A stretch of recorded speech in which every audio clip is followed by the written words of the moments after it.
todos, muchas bendiciones, feliz año nuevo. Les deseo para este año 2025 mucha salud para cada uno de ustedes y también para todos sus familiares. En este video quiero enseñar una razón fuerte por la que la Iglesia Católica no se corrompió, sino que es prevaleciente ante las puertas del Hades, como lo prometió nuestro Señor Jesús. No solo por el pasaje de San Mateo 16-18, sino porque también sabemos quién es Cristo en cuanto a promesas hizo hablar. Creo que todos los cristianos somos conscientes de eso. Además, las escrituras son muy claras.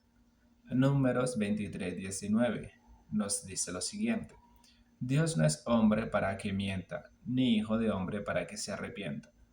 Lo ha dicho él y no lo hará, ha hablado y no lo cumplirá. Entonces sabemos que quien habló en San Mateo 16-18 fue Dios mismo. Entonces, creer en una iglesia corrompida es una falta a Dios y a nuestra fe.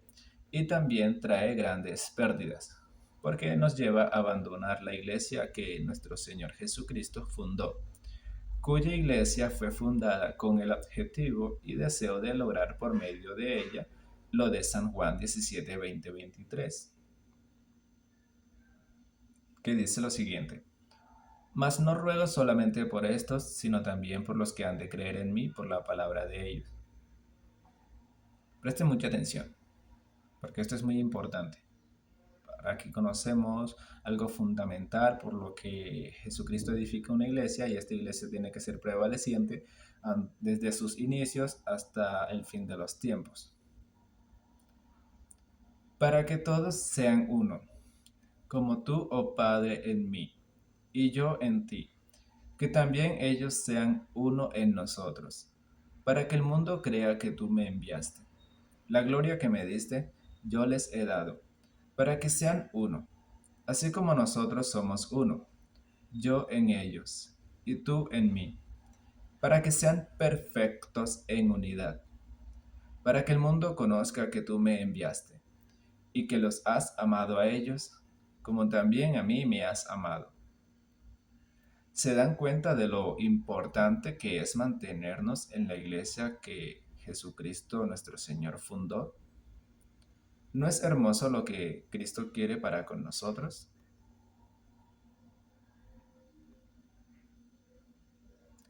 Cristo vino no solo a darnos la salvación, como nos los da a conocer este versículo, sino para hacernos parte de la unidad perfecta que hay en Él y el Padre.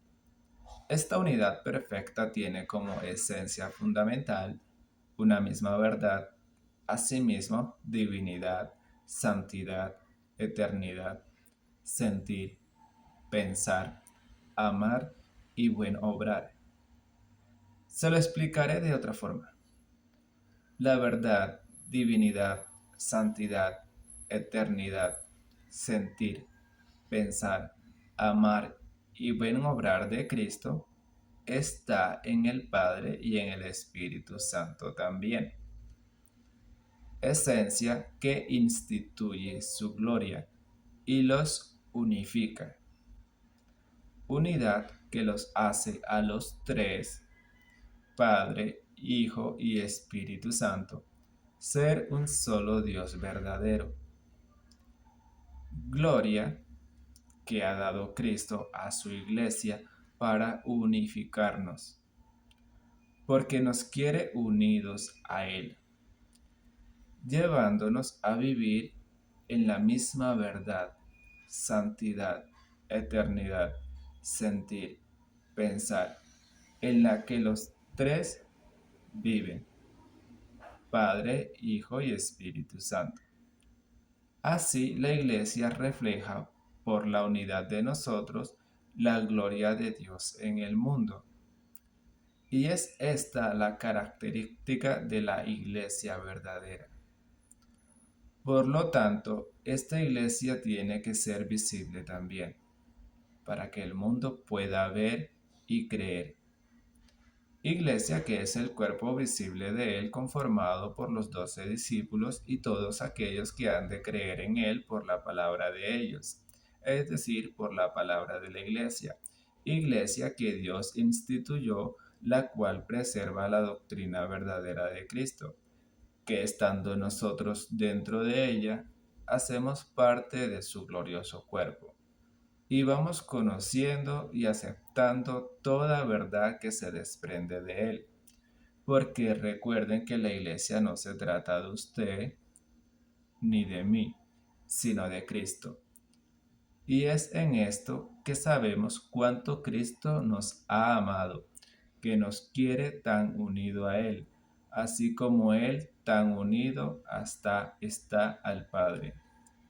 Y es esa la unidad en la que se identifica aquello que es de Cristo y viene de Cristo, sin dejar a un lado la obediencia que caracterizó a Cristo. San Lucas 22:42, diciendo, Padre, si quieres pasa de mí esta copa, pero no se haga mi voluntad, sino la tuya. Y la de su Santa Madre, San Lucas 1:38. Entonces María dijo, He aquí la sierva del Señor, hágase conmigo conforme a tu palabra. Es por ello que para esta misión, esta iglesia contará con la asistencia del Espíritu Santo, para que se lleve a cabo lo que Cristo pidió al Padre. San Juan 16, 12, 15. Aún tengo muchas cosas que deciros, pero ahora no las podéis sobrellevar. Pero cuando venga el Espíritu de verdad, Él os guiará a toda la verdad, porque no hablará por su propia cuenta, sino que hablará todo lo que oyere y os hará saber las cosas que habrán de venir. Él me glorificará porque tomará de lo mío y os lo hará saber. Todo lo que tiene el Padre es mío. Por eso dije que tomará de lo mío y os lo hará saber. Entonces, se entiende que lo que nos une es la verdad de Jesucristo, aquello que se desprende de Jesucristo, aquello que divide no proviene de Jesucristo. Aquí nos lo muestra muy claramente este pasaje. Se dan cuenta que lo que Cristo iba a dar a conocer más tarde no quedó escrito, sino que lo anunciaría el Espíritu Santo y los conversos a la fe lo conoceríamos por medio de la iglesia que tiene autoridad que dejó Jesucristo a, a su magisterio para comunicar la verdad de él. Y esto no solo era hasta el final de los apóstoles, sino hasta el fin del mundo. Por eso en el año 325, en el concilio de Nicea, después de la vida de los discípulos de Jesús, o sea, no usted, ni el vecino, ni mi persona, es decir, los discípulos concernientes a estos que recibieron la autoridad por sucesión apostólica. La Iglesia formaliza y establece esta verdad como dogma de fe para que sea inamovible. Jesucristo es verdaderamente Dios y verdaderamente hombre. Entre las mentiras sobre la naturaleza de Cristo que empezaban a difundirse, podía llevar a muchos a creer y vivir en el error. Y solo la Iglesia de Cristo, con la asistencia del Espíritu Santo, podía tener esta autoridad para imponer esta verdad dada por Dios y resguardar la fe de sus feligreses. Y verdad que da más claridad a la encarnación de Cristo para comprenderle mejor. Y asimismo, con la Trinidad, la formalización del dogma de María, Madre de Dios, la Inmaculada Concepción, la ascensión de María a los cielos, como los 73 libros que debían ser recopilados y establecidos como palabra de Dios, cuya lista y cantidad de libros no lo indica la Biblia, y que todos los católicos lo creemos y nos movemos bajo una misma fe, una sola verdad, un mismo sentir, un mismo pensar. Esto en cuestión de dogmas.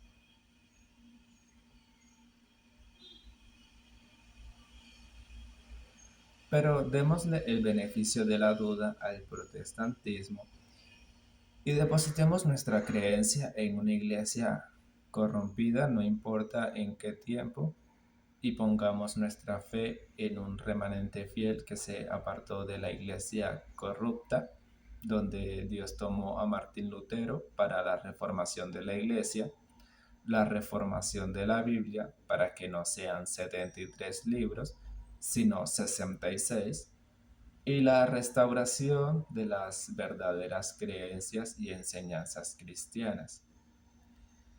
Ahora Dios nos deja la Biblia, no por boca de su Hijo Jesucristo, sino por boca de Lutero y el recién converso a la fe en pleno siglo XXI.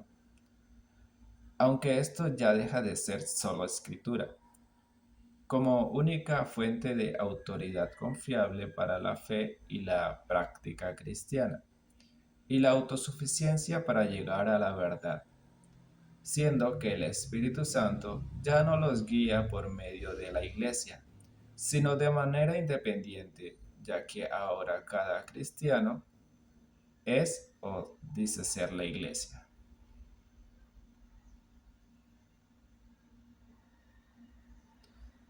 ¿Será que Cristo en el siglo XVI cambió de padecer con respecto a San Juan 17, 20, 23 y sus planes son ahora otros? Pero entonces, ¿dónde queda el pasaje bíblico que nos dice que Jesucristo es el mismo ayer, hoy y por los siglos de los siglos? Amén. ¿O será que el protestantismo es la verdadera imagen de la naturaleza de Cristo? Según San Juan 16, 12, 15, el Espíritu Santo nos dará a conocer lo que tome de Cristo, para llevar a cabo lo de San Juan 17, 20, 23, y de esta forma glorificar a Cristo. Pero lo que dio a conocer a Martín Lutero, quien es la Iglesia ahora, no es lo mismo que dio a conocer a Juan Calvino, quien es también la Iglesia.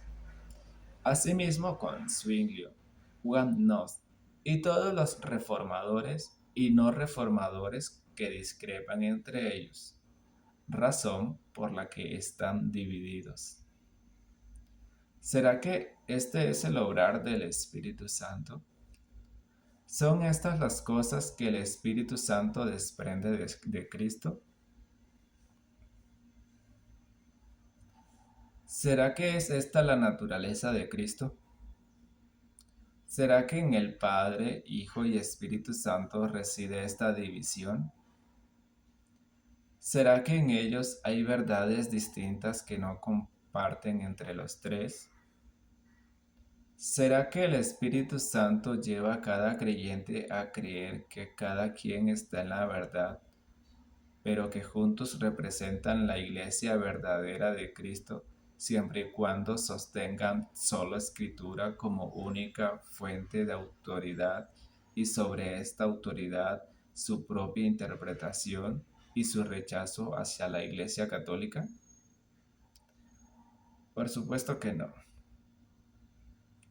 ¿Usted se imagina al Hijo creyendo como verdad cosa contraria del Padre y el Espíritu Santo enseñando cosa contraria de ambos?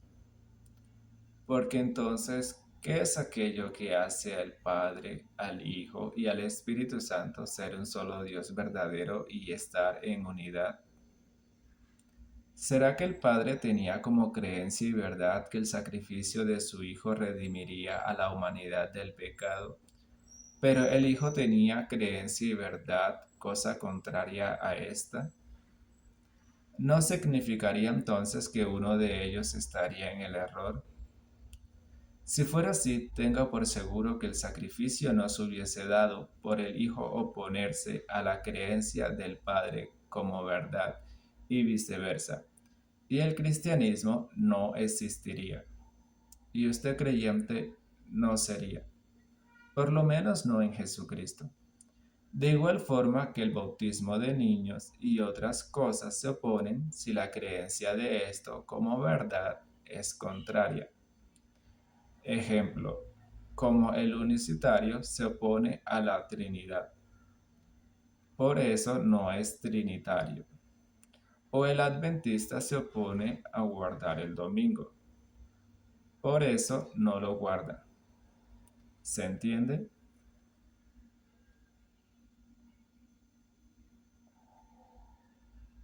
Pero para hacerlo un poco más claro y comprensible, se los enseñaré de esta forma. La iglesia representa a la esposa de Cristo. Efesios 5, 25, 27. Maridos, amad a vuestras mujeres, así como Cristo amó a la iglesia y se entregó a sí mismo por ella, para santificarla, habiéndola purificado en el lavamiento del agua por la palabra, a fin de presentársela a sí mismo, una iglesia gloriosa que no tuviese mancha, ni arruga, ni cosa semejante, sino que fuese santa y sin mancha. Entonces, ¿cuál es esa esposa de Cristo?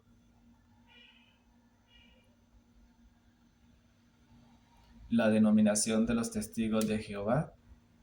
El testigo de Jehová dirá que sí. La de los mormones. El mormón dirá que sí. La de los pentecostales. La de los adventistas. La de los calvinistas, metodistas, luteranos, etc. Cada uno dirá que sí. ¿O todas estas juntas conforman la iglesia y representan la esposa de Cristo? Alguien dirá que sí. Entonces la esposa de Cristo, ¿qué ha de creer, conocer y pregonar como verdad respecto a su esposo, después de 16 siglos y más? Que su esposo no es Dios y que él es creado, pero por otro lado que su esposo sí es Dios, que su esposo es trino y no unicitario, pero por otro lado que su esposo es unicitario y la Trinidad es falsa. ¿Y qué dice respecto a la naturaleza de su esposo? ¿Es verdaderamente hombre y verdaderamente Dios? Y por otro lado, que no es verdaderamente hombre, pero sí verdaderamente Dios. ¿Y qué ha de decir de la madre del esposo? Que María sí es la madre del esposo, y por otro lado, que no es la madre, que no tuvo más hijos, solo Jesús, y por otro lado, que sí tuvo más hijos, que permaneció siempre virgen, y por otro lado, que no, y así con todo lo relacionado con Cristo. ¿Qué es aquello verdadero que Cristo ha de enseñar a su iglesia u esposa acerca de él? He ahí la diferencia entre Jesucristo y Martín Lutero. Cristo busca la unidad a través de su verdad por medio de su iglesia, y Lutero, junto a los demás, la división a través de opiniones de cada quien por medio de su solo escritura. No se encizañen contra la Iglesia Católica porque tienen de ella una creencia retórica sobre la fe, creencias y enseñanzas que profesa, y por todo lo malo que hablan de ella, y enorgullecerse de ser protestante. Tengan presente que el protestantismo comete aquello que tanto calumnian de la Iglesia Católica. Con la sola escritura, abandonan la Iglesia, la unidad que Cristo quiere, a convertirse en los protagonistas, y lo más triste, a flagelar y deshonrar el cuerpo de Cristo, su naturaleza, su santidad, divinidad, su verdad, sus obras, y aún a su Santa Madre, con la misma Biblia. Muchos inconscientemente por su ignorancia, y otros por su odio contagiado hacia la Iglesia, que los lleva a querer desvincularse de toda creencia, enseñanza y tradición que tenga relación con la Iglesia Católica. Si aún después de esto se enorgullece de ser protestante, pregúntese si realmente ama a Dios y si el amor por Dios es grande, que sea ese amor prevaleciente ante el odio que sienta hacia la iglesia, para que vuelva a casa. Porque recuerde, Jesús fundó una iglesia para que en ella recibamos las verdades que el Espíritu Santo nos daría a conocer de Él, y no por separados en el mundo protestante creado por el adversario. Ustedes deciden en su libre albedrío, aun cuando en su conversión, que los tienen que llevar a amar a Cristo, a amar la verdad, si ser parte de la iglesia fundada por Jesucristo, prevaleciente ante las puertas del Hades, y recibirlo en la Santa Eucaristía, donde está la presencia real de Cristo, alma, cuerpo, sangre y divinidad, o ser parte del Hades que se levanta contra ella en forma de protesta y simbolizar lo más preciado, la Eucaristía. Les recuerdo, mientras que Cristo llama a su esposa, quien es la iglesia, pura, santa, gloriosa y sin mancha, el enemigo la llama la gran ramera, la Babilonia, la idólatra y toda cosa horrenda que habita en él. Quien ha de conocer a Cristo mejor aparte de su santa iglesia es su santa madre y San José su padre adoptivo. Si desean pueden acercarse a ellos para que le conozcas mejor. Que la Sagrada Familia de nuestro Señor Jesucristo nos acoja en su santo seno. Muchas bendiciones y chao chao. Luego de sufrir la muerte, de ser